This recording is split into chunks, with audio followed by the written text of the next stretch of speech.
Namaskar. There would be no market if everyone thought the same and did the same.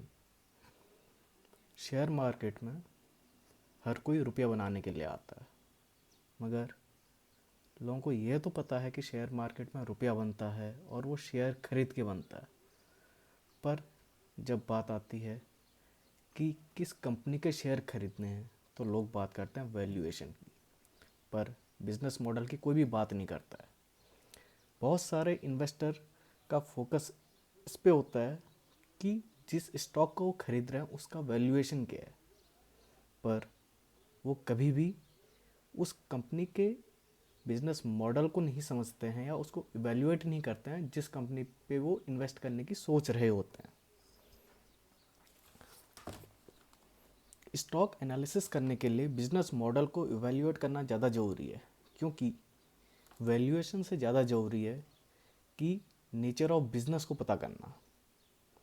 क्योंकि लंबे समय में एक अच्छा बिजनेस एक बैड बैलेंस शीट को भी सुधार सकता है, और लंबे समय में ही एक ख़राब बिजनेस जिसका बिजनेस मॉडल अच्छा नहीं है वो एक अच्छी बैलेंस शीट को भी बिगाड़ सकता है। तो फिर बात आती है कि एक अच्छा बिजनेस क्या है। एक अच्छा बिजनेस वो है जो परचेज करने पे क्रेडिट पे खरीदता है, यानी कि जो किसी सामान को, कच्चे माल को क्रेडिट पे खरीदता है और अपने माल को कैश पे बेचता है।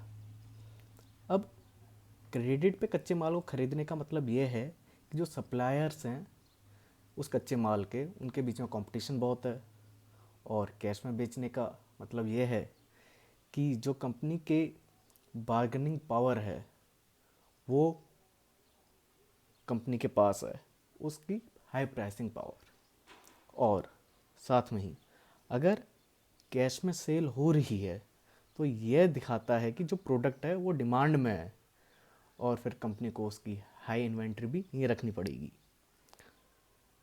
अब जब क्रेडिटर्स ज़्यादा होते हैं डेटर्स से, तो कंपनी क्रेडिट पे तो माल खरीद रही है और कैश में बेच रही है, तो इसका फ़ायदा ये होता है कि जो वर्किंग कैपिटल है वो कम होगी या बहुत बार नेगेटिव भी होगी। और जैसे जैसे कंपनी का स्केल ऑफ ऑपरेशंस बढ़ते जाएगा तो कंपनी क्या करेगी, कंपनी कैश में तो माल बेच रही है और क्रेडिट में कच्चा माल खरीद रही है, तो उसके पास कैश आ रहा है। तो कैश आ रहा है और स्केल बढ़ने के साथ साथ और ज़्यादा कैश इकट्ठा हो रहा है, तो कंपनी क्या करती है या क्या कर सकती है। तो कंपनी ये कर सकती है कि उस क्रेडिट पीरियड को जो क्रेडिटर्स से उनको मिल रहा है वो कंपनी अपने शॉर्ट टर्म फाइनेंशियल गोल्स को पूरा कर सकती है, या तो फिर बहुत ज़्यादा लार्ज स्केल एक्सपेंशन कर सकती है बिना अपने जेब से रुपया डाले। वो सिर्फ क्रेडिट पीरियड का पैसा यूज़ कर सकती है। अब कंपनी क्रेडिट पे तो माल खरीद रही है और साथ में कैश में बेच रही है, तो यह इंडिकेट करता है कि कंपनी में एंट्री बैरियर है बिजनेस में। तो इसका फ़ायदा क्या होता है कि कंपनी का जो मार्केट है और मार्जिन्स हैं वो कंपनी के जो कंपटीटर्स हैं उनसे हमेशा इंसुलेटेड रहता है।